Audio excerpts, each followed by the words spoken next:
Beating New Zealand back-to-back on home soil and winning the Freedome Cup. That's a cup I was talking about earlier. I called it the Nelson Mandela Challenge. Incorrect against New Zealand, the Freedome Cup. And gentlemen, I don't think I have jumped up and down quite as much as I did when we beat New Zealand twice. Extraordinary. I'm going to invoice Rassie and his team for my heart tablets because, I mean, again, from the World Cup into this championship, and again, just phenomenal performances. Phenomenal performances.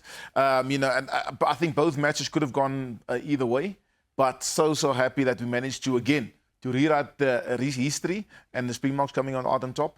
Yeah, fourth in a row, Vic. Yeah, and we haven't won the Freedome Cup since 2009. That's a long time. And again, this team comes out. You believe they're going to win. We all said they're the favourites. You didn't think that. It's just you that said they weren't the favourites. But we said You're the one in black. We said they were the favourites. Yeah, but you wearing black. But I can wear black. Swag, It's fine. swag. The year's done. I'm just sad. I want to see the Springboks play every weekend. But again, the All Blacks just showed, doesn't matter which All Blacks side you play, that's never easy beating them 2 weekends in a row. Just the quality, the pride that they've got for their jersey is always tough. And I mean, we went into those games, we were in trouble at Ellis Park. But again, this team somehow get away to win those big games. And I mean, the way they came back, that last 50 minutes at Ellis Park. Can you remember that day at Ellis Park? We were there much afterwards. Just the geest there that day, how he came back, everyone behind them. Unbelievable. And I mean, winning that Freedom Cup for them must have been very special. Very, very special indeed. This is not just another team, because we remember 2022, we won it in Mbombela. We go off to Ellis Park thinking, you know, we've carried enough momentum into this one, and New Zealand just showed their class. What's the difference, do you think, that these 2 years have made? I think definitely believe in where we want to move to. You know, again, I would have loved going back to that 2022 was the fact that, you know, I would have wanted them as we did this year because we had the opportunity. It's not like they were playing great rugby. Well, I don't think they've been playing great rugby the last 2-3 years.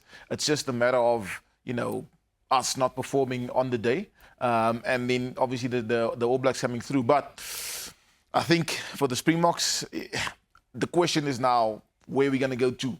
How can we still, you know, kind of, you know, elevate ourselves? How can we grow further? And I think that's probably the biggest challenge in the next 2 years, because everyone know we've got a massive scrum. We've got a strong maul. Well, our maul's actually not been firing, but we got a good line-out chest piece. Line-out chest piece not been performing the last 2-3 matches. You know, losing line-outs, where previously our set phases was mostly operating at 90%. So again, you know, where can we move to? How can we, you know, kind of grow our game further? That's going to be our challenge for us. The one thing that Rassie maybe has learned, I think the 3 times that we've lost in the last 2 years is when we had a big game, is picking almost the same 15 the next week again, and then losing. If you think from Nelspruit to Ellis Park, pick the same team, we lost. In the World Cup, we beat Scotland, went to Ireland, same team, lost. And then again this year with Ireland, we pretty much did the same and we lost again. So I think Rassie is done with that.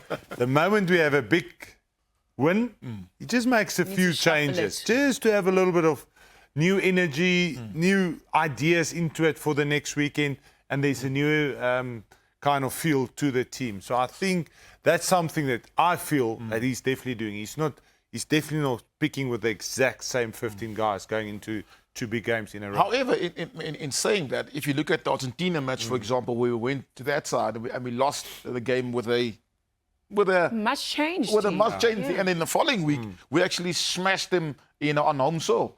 So there's a fine balance that one has got to have, because let's face it, you know, and I know it's the way we are South Africans. When our backs are against the wall, we are so dangerous, you know. And so when things are going too well, I'm almost like sitting on the edge of my stairs. Like, what can go wrong, you know? So again, it's that fine balance of getting the right people every single week. It's consistency. Yeah. I think that's the one trick that we miss to get to 100%. You know, we've seen it with teams like Argentina, for example. Great game against New Zealand. The next week, they fall on their own sword. How can we get that consistency up to the 100 percentile? The one thing that we still probably, and I mean that that's always been with South African teams that we don't have, that the All Blacks have, is if we dominate teams, it's really to give them 80, 90. Against Wales on Saturday.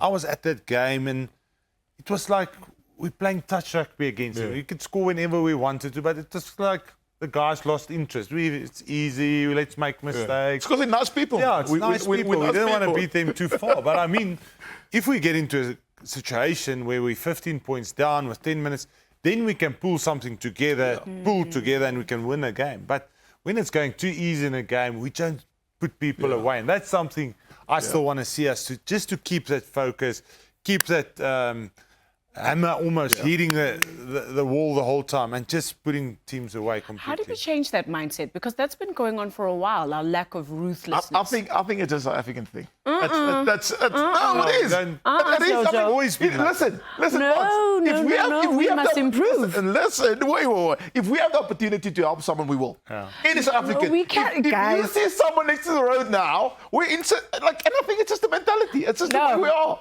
We cannot have that mentality. We're just too nice. Because you watch other teams, you watch the New Zealand teams of old, they'll put 60 on you. They don't care that someone's limping off and you're going through the most and the coach is about to be fired. If they're playing well, they're going all out. How do we change that mentality? It's got to change. Yeah, it's tough change. When was the last time you saw a South African 50? Wouldn't that be lovely?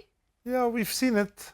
What's the last 53 time? or something, was it? Yeah. We did see it. year. We've put away Against Australia Wales. a few times. Oh, and we've put away yes. Argentina at Nelspread as well.